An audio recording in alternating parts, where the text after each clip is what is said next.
तुलसीदास जी लिखते हैं, नौमी भौम बार मधुमासा, अवधपुरी यह चरित प्रकाशा, जेहि दिन राम जन्म श्रुति गावहीं, तीरथ सकल तहाँ चहि आवहीं। इसका अर्थ कि जिस दिन यह चरित प्रकाशित हुआ, मतलब प्रकाश में आया, यह चरित्र मतलब एक तो तुलसीदास जी ने रामचरितमानस की रचना शुरू की इस दिन, और दूसरा इस दिन राम का जन्म होता है। तो राम का जन्म कब होता है? चैत्र मास की शुक्ल पक्ष की नवमी तिथि को राम जन्म होता है। और वेद कहते हैं कि ये वो दिन है जब सारे तीर्थ भगवान के दर्शन के लिए, भगवान के सानिध्य के लिए अयोध्या में आते हैं। तो अब आप इसको जब हम पढ़ते हैं, ख़ास तौर से आजकल के जो हमारा युवान वर्ग है, यंगस्टर्स, इनको अगर कभी कहा जाए कि रामायण पढ़ लो या कुछ पढ़ लो, तो ये लोग इसको सतही तौर पे भले ही पढ़ लें और फिर सोचें कि ये लॉजिकल चीज़ें हैं ही नहीं, कि सारे तीर्थ कैसे एक जगह आ सकते हैं। और ये मतलब कई विचार चलते हैं आजकल, तो राम के अस्तित्व पर ही डाउट होने लगा है लोगों को। देखा नहीं, कुछ नेता लोग हैं जो सुप्रीम कोर्ट में जाके कह चुके हैं कि राम तो एक काल्पनिक पात्र है। खैर, अपनी भावना, उनकी भावना, हमें क्या पड़ी है।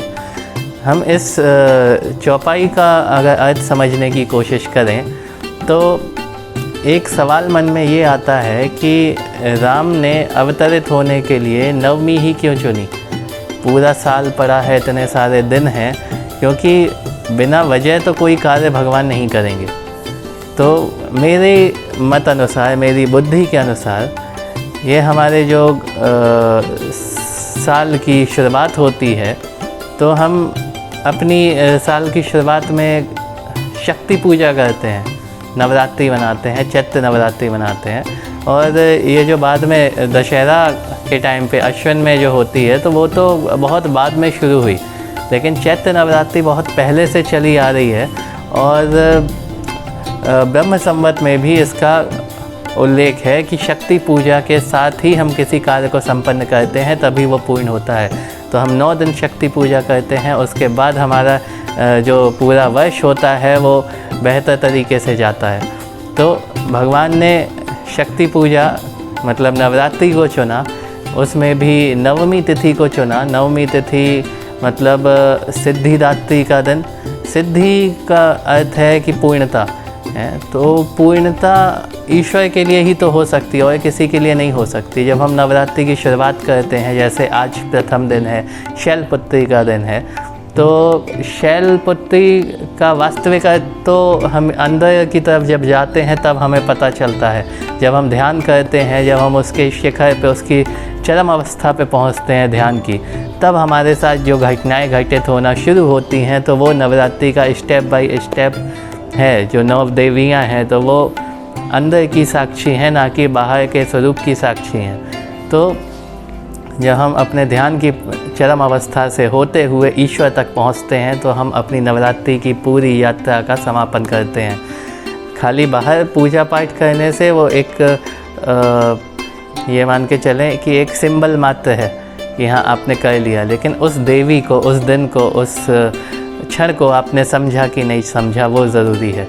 तो तुलसीदास जी ने रामनवमी के दिन ही रामचरितमानस की शुरुआत की, और प्रभु राम ने रामनवमी के दिन ही मध्याह्न में अवतार लिया। मध्याह्न मतलब दोपहर के समय। सूर्य वंश के थे, तो सूर्य की प्रखरता से युक्त थे, और सबसे ज़्यादा तेजस्वी और प्रखर सूर्य कब होता है? जब वो मध्याह्न में होता है, दोपहर के वक्त है। तो उस टाइम पे तो तुलसीदास जी अभी लिखते हैं कई दिन तक तो सूर्यास्त ही नहीं हुआ। सूर्य उस क्षण को, उस घटना के साक्षी बने रहे, और लोगों ने भी नहीं जाना जब राम जी पैदा हुए थे कि सूर्य अस्त होना चाहिए। तो मध्याह्न में हुए, सूर्य की प्रचुरता, प्रखरता और तेजस्विता के साथ हुए। और सारे तीर्थ, जो ये एक इंडिकेट करता है, सारे तीर्थ के मतलब जितने भी देवी देवता हैं, कोई तीर्थ है तो उससे कोई ना कोई देवी या देवता संबंधित तो होंगे ही। तो वो देवी देवता उस वक्त भगवान के दर्शन के लिए अयोध्या में पहुंचते हैं। तो अयोध्या में दर्शन के लिए आप जाते हैं, रामनवमी के दिन जाते हैं, तो उससे बेहतर कुछ भी नहीं हो सकता। क्योंकि वहाँ सारे तीर्थों का पुण्य भी आपको एक ही दिन में मिल जाएगा।